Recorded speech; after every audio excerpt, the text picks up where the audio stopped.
hii sio tu episode, hii ni safari ndani ya nafsi ya msanii ambaye hana hofu ya kusema ukweli, kuonyesha maumivu na kubeba mzigo wa jamii kupitia mistari yake. Karibu Soga za Mtaa, ambapo leo tunazama ndani ya dunia ya Odong, msanii anayeleta muziki wenye roho, falsafa na ujumbe mzito kupitia albamu yake mpya ya Tosa Maganga.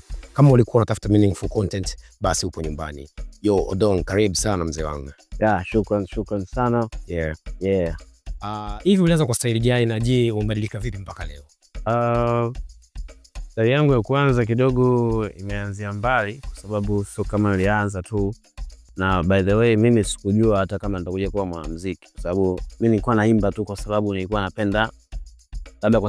napenda kuimba. Unaelewa? Na mimi kabla ya kuanza kurap nilikuwa kwanza muimbaji. Unajua nilikuwa naimba kwaya kanisani, kuanzia mafunzo yale ya nyumbani, primary, seminary, late na secondary. Unajua mambo ya kanisani, seminarini kule lazima kuimba. So nilikuwa nimejiendeleza kwenye mambo ya kwaya pia hata shule, shuleni nini. So ilianzia hivyo, lakini baadaye nikaja kujikuta napenda sana kurap kuliko kuimba. Kwa hiyo ni kwamba nilikuwa naweza kuimba lakini sipendi kuimba, lakini siwezi kurap lakini napenda kurap. So kwa sababu ile ya uimbaji ni tayari nilikuwa nayo, kwa ikabidi nianze kujifunza hata jinsi ya kurap. Kwa hiyo rap nilijifunza baada ya kuwa nimependa kurap na nikusikuwa na uwezo wa kurap. Lakini kuimba nilikuwa na uwezo wa kuimba lakini kwa sipendi kuimba. Kwa hiyo ikabidi nijifunze kurap mpaka nikaingia kwenye rap, kwenye muziki wa hip hop. Mpaka hivi naona niko hivi leo. Kwa hiyo kwa sasa unapojitambulisha kama msanii, unajiona upo kwenye lane gani ama genre gani? Bongo flavor, afrobeat, rap and hip hop ama conscious music tu? Mimi najitambulisha tu kama mwanamuziki kwa sababu kwanza hip hop, unajua hip hop sio muziki, hip hop ni utamaduni. So mimi najitambulisha tu kama mwanamuziki lakini pia ni mwana utamaduni wa hip hop kwa sababu unaweza usiwe mwanamuziki na bado ukawa mwana hip hop pia. So as long as napenda hip hop, kwa nabaki kama mwana utamaduni wa hip hop lakini ni mwanamuziki kwa sababu naweza pia kufanya genre mbalimbali za muziki. Okay. Ulishirikiana na Young Lunya, Baddest 47 na hata 20 kwenye collaboration zako. Huwa hizi collaboration unazozitengeneza zinatokana na nini? Ni vibe tu ama kuna message ambayo wewe unalenga kabisa kuiandaa ndio unaenda kukutana nao watu unaofanya nao collaboration? Okay. So inategemeana na sometimes kwa sababu sio collaboration zote zinakuwa nimeziandaa mimi. Nyingine zinakuwa ni project zao wananihitaji na nyingine zinakuwa ni project zangu ambazo mimi ndo nakuwa nawahitaji. Kwa mfano ukizungumzia project tuliyofanya na kina Young Lunya na kina Baddest, ile ilikuwa ni project yao, kwa hiyo na maana ilikuwa ni wazo lao, waliandaa wao, mimi nikawa mshirikishwaji. So ikabidi nifanye vile ambavyo content yao ilikuwa inatakiwa ifanyike. Ukizungumzia collaborations nyingine ambazo nimeziandaa mimi, inawezekana yakawa yote ambayo umeyasema, maybe sometimes feeling, sometimes pia vibe. Naelewa pia, unajua kila unapofanya wimbo mpaka unamshirikisha mtu, ina maana unaona kabisa kwamba fulani anaweza kuficha hapa kutokana either na aina ya muziki ambao umeufanya, aina ya wimbo ambao umeufanya na pia aina ya mtu ambaye unataka kumshirikisha. So kuangalia tu chemistry na kaeje, sometimes vibe mnakutana, sometimes studios, sometimes nakuwa hata mjaplan kufanya hizo collab, lakini kwa sababu unajua sio wasanii tunakutana studios. Kwa mkikutana pia studios, vibe yenu pia inaweza kusababisha lolote kutokea muda wote. Lakini sometimes pia ni maandalizi. Kuna zile project ambazo ni conscious sana, unaandaa kabisa concept hii, unaiandaa, unajua kabisa concept hii ilivyokaa, unahitaji labda msanii fulani na unahitaji mtu fulani. So yote yanaweza kuwa tu. Okay. Na ni experience ipi ilikubadilisha zaidi kati ya hizo ambazo ulifanya nao collaboration au watu? Ni experience gani ambayo ilikubadilisha zaidi? Okay. Experience kubwa sana nadhani nilipata kipindi ambacho nafanya wimbo wa Haitoshi na Joh Makini. Okay. Kwa sababu kwanza ilikuwa ni mara ya kwanza kabisa mimi kufanya kazi studio kubwa, kufanya kazi na msanii mkubwa ambaye amenizidi ranks hivyo, unaelewa? Yaani ile baada ya kutoka kwenye zile aso za mtaani zile. So ilikuwa ni mara ya kwanza kufanya yani kazi kipro, kuanzia kwenye mazingira ya production, aina mtu ambaye nilikuwa nimefanya naye. Ile ilikuwa ni experience kubwa sana kwa sababu nilijifunza vitu vingi sana. Kwanza hata nakumbuka ilinichukua muda mrefu sana kukamilisha ule wimbo kwa sababu nilikuwa kila mara kwanza tumeenda studio kitu ambacho nimekiandika na Jomakini alivyokuja akafanya ikanifanya tena nirudi tena kuandika verse nyingine, yani ikabidi nifute ule wimbo, nifute ile verse, nikajaribu kutengeneza verse nyingine, unaelewa? So na imekuwa hivyo zaidi ya mara 2 mara 3, yani mpaka ule wimbo unakuja kukamilika the verses zimefutwa nyingi sana, imefanyika editing nyingi sana. Kwa hiyo ilinifundisha vitu vingi sana, kwanza jinsi ya kufanya kazi professionally, jinsi ya kudeal na watu ambao ni pros, kudeal na mazingira ambao hujawahi kwa experience before, unaelewa? So experience kubwa ilikuwa pale kwa sababu bado nilikuwa ni msanii mchanga sana, alafu ilikuwa ni kazi kubwa sana na msanii mkubwa, ipata mawenge mengi sana. Noma sana. Nyimbo zako nyingi zina jumbe nzito. Unapata wapi inspiration ya kuandika? Unajua sasa ukiwa mwana utamaduni wa hip hop sasa, unajua sisi tuna deal na jamii zetu ambazo zinatuzunguka. Naongea mambo ambayo yanakugusa moja kwa moja, au kama hayakugusi wewe moja kwa moja basi kuna watu ambao yanawagusa kwenye jamii fulani. Unajua muziki ni lugha ambayo inaweza kufikisha ujumbe kwa watu wengi at the same time, unaelewa?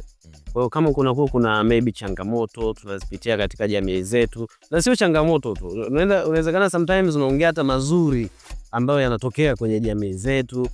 Sasa jamii, kwa mfano sisi hapa tuko labda tuseme Dar es Salaam, ndio kuna mambo yanatokea Dar es Salaam, inabidi yafike duniani, watu wajue kwamba labda Dar es Salaam kuna miradi ya SGR, unaelewa? Kuna magari ya mwendo kasi. Sasa kuna watu ambao hawako Dar es Salaam, yani taarifa kama hizi zinawafikiaje? Lakini wanasikiliza radios, wapo katika social networks, wanaona katika Instagrams nini, wanaangalia televisions. Kwa hiyo yani unatumia kama muziki kuspread habari, jumbe mbalimbali na matukio mbalimbali ambayo yanatokea kwenye jamii zetu. Kwa hiyo sio kama huwa naandaa, sometimes ni unaona nini ambacho kinatokea, nini ambacho kinaendelea, so unaamua tu kukiaddress katika ile njia ambayo unaweza. So as long as mimi ni msanii, na maana vitu vingi na viaddress kwa njia ya muziki. Ni sawa sawa na mwana maigizo ambao yeye angeweza kuviaddress kwa njia ya kuigiza movie, tamthilia, au mwana mashairi angeweza kuaddress kwa kuandika mashairi, vitabu, authors wangefanya hivyo. Kwa hiyo ni namna tu ambavyo mimi nimeamua kuaddress concept na mambo ambayo yanatokea katika jamii yetu kwa njia ya muziki, kwa sababu ndio sanaa yangu. Okay. Unafikiria kufocus kwenye trends ndo kuna kuwapoteza wasanii wengi kwenye kuleta message zao katika jamii fulani? Unafikiria? Unavyofikiria wewe? Kufocus kwenye trend unawapotezea wasanii wengi message zao ambazo wanataka kuzifikisha katika jamii husika? Hiyo obviously iko hivyo, kwa sababu unajua kuna classic alafu kuna trending. Yani hata hii muziki, unaona kuna classic music, kuna trending music. Trending topics, na maana kitu ambacho kina trend ni kitu ambacho sio long lasting. Ni kitu ambacho ni kama upepo tu, unapita kwa muda fulani alafu utosikia tena, unanielewa? Lakini mara nyingi sasa yanakuwa sio matatizo, unaelewa? Inaweza kawa tu ni msemo umetokea, au kuna katukio tu kametokea, mtu anaamua kupita. Kwa mfano sasa hizi kuna labda sakata la Jimanala na Zailisa kuachana, unanielewa? Uwezi kushtuka, yani siwezi kushtuka nikaona kesho kuna msanii ameingia studio, labda Dola Makabila ameingia studio, ametoa wimbo ambao unahusiana na hili tukio, si ndio? Either kwa interest binafsi, labda kwa sababu amekuwa na mtindo huo, si ndio? Tumeona hata mara kwanza alitoa wimbo baada ya matukio fulani ya Jimanala, lakini hizi ni trending. Unahisi kwamba zina impact yote kwenye jamii? Yani kwa mfano tukio la Jimanala kuachana na mke wake linaathiri vipi jamii, yani iwe katika negativity au positivity? Unaona hakuna effect yoyote, yani hakuna chochote kinachotokea zaidi ya wao kuachana, unanielewa? Lakini msanii ambaye kuna mambo mengi sana labda yanatokea kwenye, unaona juzi kuna wanasiasa sisi nasikia wamekamatwa nini, ni matukio muhimu sana ambayo watu inabidi wasikie, unaelewa? Ni matukio sana ambayo wasanii inabidi wa address, jinsi gani ya kuendesha mambo ya democratic system katika nchi yetu, jinsi gani ya kutunza amani na utulivu, hasa katika especially mwaka huu ambao tupo katika uchaguzi. Unaelewa? Lakini mtu anaacha kuongelea vitu kama hivi. Na anaona kabisa kuna mifano hai ya nchi ambazo wameshindwa kutetea demokrasi, wameshindwa kutetea labda amani ya nchi yao, wanaona machafuko yanayotokea. Tunashindwa kuchukua hizi vivid examples kuweza kuaddress kwenye jamii zetu kwamba mambo yasije yakatokea kabisa katika nchi yetu. Lakini kipindi hiki ambacho tunaelekea uchaguzi mkuu, kipindi ambacho kuna machafuko mengi, watu wanatekwa, watu wanafanyweje, sijui watu wanapotea, bado mtu anakuja anaimba nyimbo kuhusu matukio ya watu kuachana kwenye elections zao. Na nyimbo ambazo unazikuta number 1 trending, unazikuta hadi kwenye top 10 ya radio, top 10 ya televisions. Mzee, inoma sana. Unaweza kamielewa sasa. Yaani kwamba jinsi gani trending zinawapoteza kabisa wasanii na zinawatoa kabisa wasanii katika mstari ule ambao wanatakiwa kukaa. Wanaacha kufocus na mambo ambayo ni long lasting kwenye jamii zetu, mambo ambayo ni ya muhimu kabisa kwenye jamii zetu, na wanadeal na vitu vya trending just kwa sababu ya kutrend. Okay, nice. Project yako ya mwisho Tosa Maganga. Kwanza tukianza na Tosa Maganga, ambayo ni album yako ya mwisho ambayo umeachia karibuni. Jina lenye hisia na ujumbe. Ina maana gani kwanza Tosa Maganga?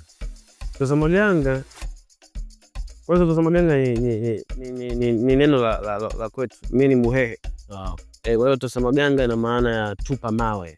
Unanielewa? Lakini Tosa Maganga pia ni eneo, ni kijiji ambacho kipo Iringa. Kule kwetu kama unaenda Njombe nje kidogo ya Iringa mjini, kuna kijiji kinaitwa Tosa Maganga. So kile kijiji ndo ambako mimi asili yangu ilikotokea. Yaani babu yangu, mzaa baba, mzaa mama wamezaliwa pale, baba yangu amezaliwa pale, wameishi pale, wamefariki pale na wamezikwa pale. Kwa mimi kule ni nyumbani kabisa. Lakini pia Tosa Maganga ni historical place. Yaani sehemu ambayo Mkwawa ni kati ya sehemu ambazo Chief Mkwawa alitumia kupigana na Wajerumani na akawapiga sana. Unaelewa? Pale Tosa Maganga. So ni historical place kwanza, lakini pia Tosa Maganga ni neno la asili yetu la Kihehe. Lakini pia Tosa Maganga ndio hivyo maana yake pia tupa mawe. Ukija kuhusianisha na kwa nini albamu yangu nimeita Tosa Maganga, kwanza ilikuwa ni kutaka ku address culture nilikotokea, asili yangu watu wajue. Unaelewa? Pia kuendelea unajua ishakuwa ni historical place. Watu unaona, kwa mfano leo mimi nakuelezea wewe kwamba Tosa Maganga ni eneo ambalo Mkwawa alipigana na Wajerumani na akawazaba vibaya. Lakini wewe kwa ufahamu, si ndiye? Kweli. Na maana sasa watu wanazidi kujua, wanajua kwamba historical site sio Isimila tu, sio Mapango sio ya Amboni tu. Kuna maeneo ambayo Magoko walifanya vitu vikubwa sana. Ndio maeneo kama julikani Tosa Maganga, lakini eneo ambalo lilitumika enzi za ukoloni kwa kupusha wakoloni. Pia Tosa Maganga maana ya tupa mawe, maana ni mawe ambayo niko nayo katika album. Safi sana.